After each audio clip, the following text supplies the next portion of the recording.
नमस्कार दोस्तों, स्वागत है आपका study for civil services study for civil services के साथ में तो ये वाला टेलीग्राम जरूर ज्वाइन करके रखिए। यूट्यूब चैनल में हमारे साथ है तो भी ये वाला टेलीग्राम ज्वाइन करना बहुत ज्यादा जरूरी है। सारे नोटिफिकेशन, सारे अपडेट, सारे मोस्ट इंपोर्टेंट पिक्स, सारा रिवीजन सब कुछ यहाँ पे बताया जाता है। देखिए, इस फ्री जो इनिशिएटिव की पीडीएफ आपको सिर्फ पेड ग्रुप में मिल सकती है। हमारा पेड ग्रुप भी चल रहा है इस फ्री इनिशिएटिव के साथ साथ। वीडियो हमारे फ्री रहेंगे हमेशा, लेकिन इसके साथ साथ हमारा पेड ग्रुप भी चल रहा है जहां पे आपको कंप्लीट स्टडी मटेरियल मिलेगा, कंप्लीट आपको आंसर राइटिंग जो है करवाई जाएगी, कंप्लीट फीडबैक दिया जाएगा, कैसे क्वेश्चन को समझना है, किस तरह के क्वेश्चन में क्या आंसर लिखना है, पॉइंट टू पॉइंट एक एक चीज बताएंगे आपके साथ हमारे एक्सपर्ट, और कंप्लीट आपको पर्सनल गाइडेंस भी दिया जाएगा। ज्यादा जानकारी के लिए 8564880530 या 9696066089 पे कॉल या व्हाट्सएप कर सकते हैं, या फिर मुझे डायरेक्टली व्हाट्सएप कर सकते हैं 7838692618 पे।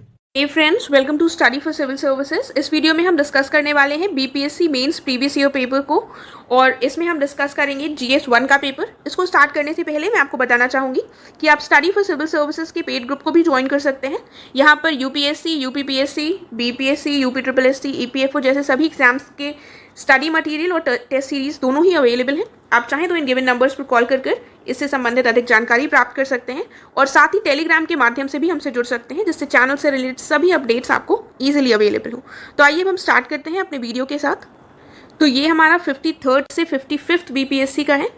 तो इसमें क्वेश्चंस देख लेते हैं। मैं आपको ऑलरेडी बता चुकी हूँ कि जो करंट अफेयर्स के क्वेश्चंस हैं वो हम डिस्कस नहीं कर रहे हैं, और जो रिपीटेटिव क्वेश्चंस हैं उनको भी मैंने नहीं लिया हुआ है कि हम पहले डिस्कस कर चुके हैं। तो यहाँ पर आप उन्हीं पेपर्स को अगर दोबारा देखेंगे, उन्हीं वीडियोज़ को, तो यहाँ पर आपका दोबारा वही चीज़ सेम बताकर टाइम वेस्ट नहीं होगा। आप आई होप आपने सारे वीडियोस अभी तक देखे होंगे और आप सब फॉलो अप कर रहे होंगे। इन केस नहीं देखा है तो उनको भी देख लीजिएगा। यहाँ पर हम देख लेते हैं अपना फर्स्ट क्वेश्चन। कहा गया है, देखिए इस क्वेश्चन में बात की गई है, बिरसा आंदोलन का अंतर्निहित लक्ष्य और आंतरिक शुद्धि और विदेशी सरकार को हटाने की इच्छा थी। इसको हमें स्पष्ट करना है। बेसिकली बिरसा मूवमेंट जो था, रिबेलियन, उसके बारे में हमको बताना है। तो बिरसा रिबेलियन को लीड किया गया था बिरसा मुंडा के द्वारा, और ये जो मुंडा थी ये एक जनजाति थी, ये आदिवासी स्वतंत्रता सेनानियों की जनजाति थी, राइट। और इन्होंने, जो बिरसा मुंडा थे, इन्होंने अपने आप को ईश्वर का दूत होने का दावा किया था, राइट।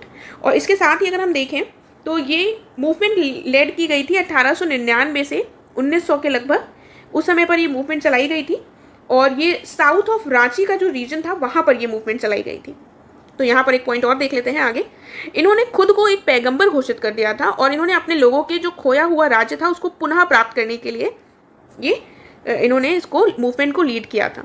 और इन्होंने कहा था कि जो महारानी विक्टोरिया का जो शासन है वो समाप्त हो गया है, और मुंडा राज इन्होंने स्थापित करने की बात कही थी। साथ ही इन्होंने कहा था कि जो रैयत हैं वो किराया ना दें, इसका आदेश दिया था, और हिंदू धर्म के सिद्धांतों का इन्होंने प्रचार किया। तो उस समय पर अगर हम देखें तो ये जो मुंडा रिबेलियन था, इसके होने के कुछ बेसिक कारण थे। जो आदिवासी आंदोलनों का क्या कारण था, मेनली ये होता था कि जो ब्रिटिशर्स होते थे वो उनके क्षेत्र जो होता था उसमें दखल अंदाजी करते थे, जिसकी वजह से उनका जो रहन सहन था वो सारा प्रभावित होता था, और वही रीज़न यहाँ पर भी था, ठीक है। तो हिंदू लैंडलॉर्ड्स और जो मनी लेंडर्स थे वो सब उनके क्षेत्र को लेने का प्रयास कर रहे थे। ब्रिटिश जो नीतियाँ थी उनके ट्रेडिशनल सिस्टम को प्रभावित कर रही थी, और जो मिशनरीज थे वो उनके कल्चर को क्रिटिसाइज कर रहे थे, जिसकी वजह से कि आंदोलन हुआ था। तो यहाँ पर इन्होंने इस तरह से अपना आंदोलन चलाया था। और बिरसा मुंडा जो थे, इन्होंने जो यूरोपियन पावर है उसके खिलाफ एक महत्वपूर्ण आंदोलन चलाने का प्रयास किया था। अगर हम देखें तो ये जो बिरसा राज था, इसको दिखाने के लिए इन्होंने एक अपना वाइट फ्लैग भी होइस्ट किया था, ठीक है। तो ये जो मूवमेंट था, ये जो रिबेलियन था, काफ़ी सिग्निफिकेंट था आदिवासियों का रिबेलियन। हालांकि इसको भी ब्रिटिशर्स के द्वारा दबा दिया गया था, लेकिन इसने अपना काफ़ी सिग्निफिकेंट रोल इसका रहा, क्योंकि इसने शो किया कि जो ट्राइबल्स हैं वो भी प्रोटेस्ट कर सकते हैं कितना स्ट्रांगली ब्रिटिशर्स के अगेंस्ट। हालांकि उनका जो एम था वो नहीं फुलफिल हो पाया, बट स्टिल ये सारी छोटे छोटे जो भी आंदोलन हुए, ये काफ़ी सिग्निफिकेंट रोल इन्होंने प्ले किया। उन्होंने ब्रिटिश राज के दौरान 19वीं शताब्दी के अंत में बंगाल प्रेसिडेंट में जो प्रेसिडेंसी थी वहाँ पर पैदा हुए एक आदिवासी धार्मिक आंदोलन का नेतृत्व किया, जिसने उन्हें भारतीय स्वतंत्रता आंदोलन के इतिहास में एक महत्वपूर्ण व्यक्ति बना दिया। तो यहाँ पर ये बात की गई है बिरसा मुंडा की, राइट। नेक्स्ट क्वेश्चन की तरफ बढ़ते हैं। फिर से 1857 के विद्रोह में कुंवर सिंह की भूमिका के हमको आलोचनात्मक परीक्षण करना है। तो हमने इससे पहले भी हम 1857 का विद्रोह देख चुके हैं, उसके कॉजेज वगैरह भी डिस्कस कर चुके हैं, तो उनको मैं फिर से यहाँ पर थोड़ा बता देती हूँ। देखिए, तो 1857 का जो ये रिवोल्ट था, इसके पीछे काफ़ी सारे रीजंस थे। पॉलिटिकल, जो रिलीजियस रीजंस थे, सोशल रीजंस थे, इकोनॉमिक रीजंस थे, मिलिट्री रीजंस थे। तो इन सबको हम ऑलरेडी डिस्कस कर चुके हैं, लेकिन मैं थोड़ा सा आपको ब्रीफली बता देती हूँ। तो यहाँ पर जो हमारा इंपॉर्टेंट रीज़न था पॉलिटिकल, वो हम देखें तो ब्रिटिश की जो पॉलिसी थी, डॉक्ट्रिन ऑफ लैप्स हो गई, और सब्सिडियरी अलाइंस हो गई। तो ये सारा एक इंपॉर्टेंट पॉइंट हो गया, ठीक है। तो इन पॉलिसीज़ की वजह से जो रूलर्स थे, इंडियन रूलर्स थे, वो काफ़ी परेशान थे। सोशियो रिलीजियस कॉजेज़ में अगर हम देखें तो इंडियन जो भी प्रथाएं थी, ट्रेडिशंस थे, उनको मजाक उड़ाया जा रहा था और उनकी बजाय वेस्टर्न जो चीज़ें थी उनको बढ़ावा दिया जा रहा था। तो काफ़ी ज़्यादा डिस्क्रिमिनेशन होने लगा था, जिसकी वजह से बहुत परेशान हो गए थे इंडियंस।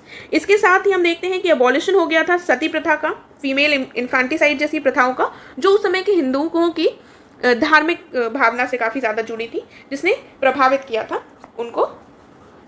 तो ये एक महत्वपूर्ण कारण के रूप में हम सामने देखते हैं। उसके बाद इकोनॉमिक कॉजेज अगर हम देखें तो हेवी टैक्सेशन होता था, लैंड रेवेन्यू वगैरह काफ़ी ज़्यादा लिया जाता था, और पीजेंट्स की जो कंडीशन थी वो डिट्रॉइट होती जा रही थी, और ब्रिटेन से मैन्युफैक्चर्ड गुड्स जो थे वो इंडिया में आ रहे थे, जिसकी वजह से आगे चलकर ड्रेन थ्योरी भी दी गई थी, ठीक है। और मिलिट्री कॉजेज अगर हम देखें तो मिलिट्री कॉजेज में ही एक इमीडिएट कॉज हो जाता है, जिसमें हम बात करते हैं कार्ट्रिजेस की, जिसमें यूज़ किया गया था गायों और सुअरों के मांस के यूज़ करने की बात की गई थी। ये इमीडिएट कॉज हो गया। और साथ ही में जो इंडियन सेपोइस थे उनको बाहर भेजा जा रहा था, ओशंस को क्रॉस करने की बात की गई थी, जबकि जो हमारे रिलीजन था वो इसके अगेंस्ट था। तो ये हमारे रीजंस हो गए थे। इमीडिएट कॉज भी मैंने बता दिया है, ग्रीस्ड कार्ट्रिजेस का यूज़ होने लगा था। और मार्च 1857 में मंगल पांडे जो एक सिपाही थे बैरकपुर के, उन्होंने रिफ्यूज़ कर दिया था उन ग्रीस्ड कार्ट्रिजेस को यूज़ करने के लिए, जिसके चक्कर में उन्होंने अटैक भी कर दिया था सीनियर ऑफिसर्स पर, और परिणाम स्वरूप 8 अप्रैल को उनको हैंग कर दिया गया था, राइट। तो ये हो गए पॉइंट्स। और इस रिवोल्ट को लीड कहाँ कहाँ किया गया था, कुछ कुछ एरियाज़ में, पूरे देश में तो ये रिवोल्ट नहीं हो पाया था, बेसिकली ये नॉर्थ इंडिया तक ही सीमित था।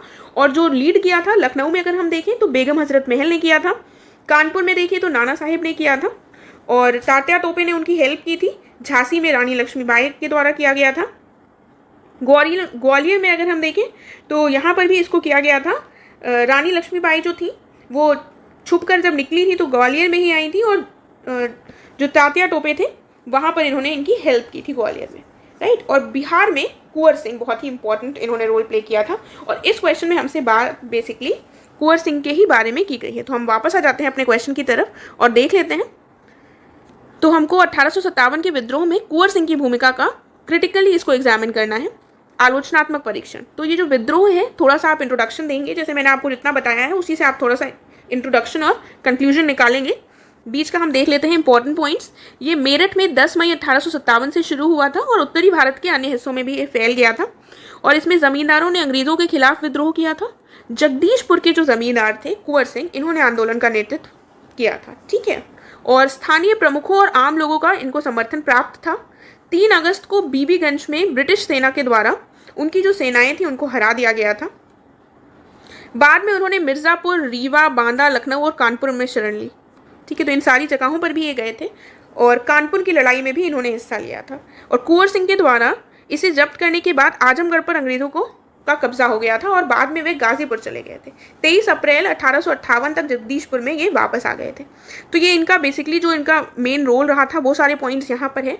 तो आपको इसको कंक्लूड कैसे, थोड़े तो आपने इनके पॉइंट्स बता दिए इन्होंने कैसे क्या किया, आपको इन्होंने बहुत महत्वपूर्ण भूमिका निभाई ये लिखना है, बहुत ही इंपॉर्टेंट है। लेकिन ये जो आंदोलन था वो सफल नहीं हो सका। क्यों नहीं सफल हो सका? क्योंकि जो ब्रिटिशर्स थे वो काफ़ी ज़्यादा पावरफुल थे, वो ऑर्गेनाइज्ड थे, जबकि जो हम इंडियन देखे लीडर्स को वो अनऑर्गेनाइज्ड थे। उनको जनता का उस स्तर पर सहयोग प्राप्त नहीं था।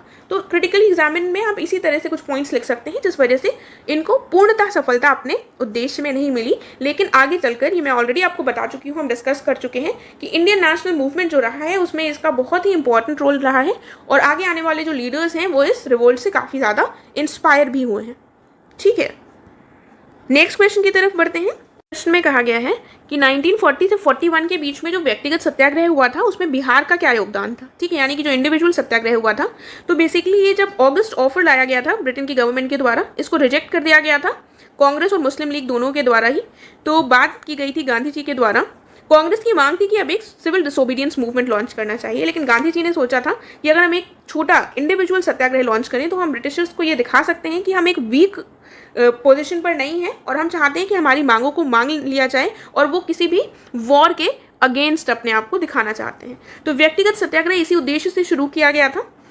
तो और इसको अक्टूबर 1940 में शुरू किया गया था। विनोबा भावे जो थे इसके पहले सत्याग्रही थे। साथ ही दूसरे कई बार पूछा जाता है प्रीलिम्स एग्जाम में, तो वो थे पंडित जवाहरलाल नेहरू, राइट। इसमें व्यक्तिगत सत्याग्रह के अंतर्गत ये जो सत्याग्रही होते थे ये अपनी मांगों को लोगों के सामने रखते थे और वो वहाँ के लोकल डीएम से परमिशन लेकर अपने ये प्रदर्शन करते थे। साथ ही यदि उनको गिरफ्तार नहीं किया जाता था तो वो दिल्ली जाने की बात करते थे। दिल्ली चलो के नारे भी दिए जाते थे उन लोगों के द्वारा, ठीक है। तो इसको दिल्ली चलो मूवमेंट भी कहा जाता था।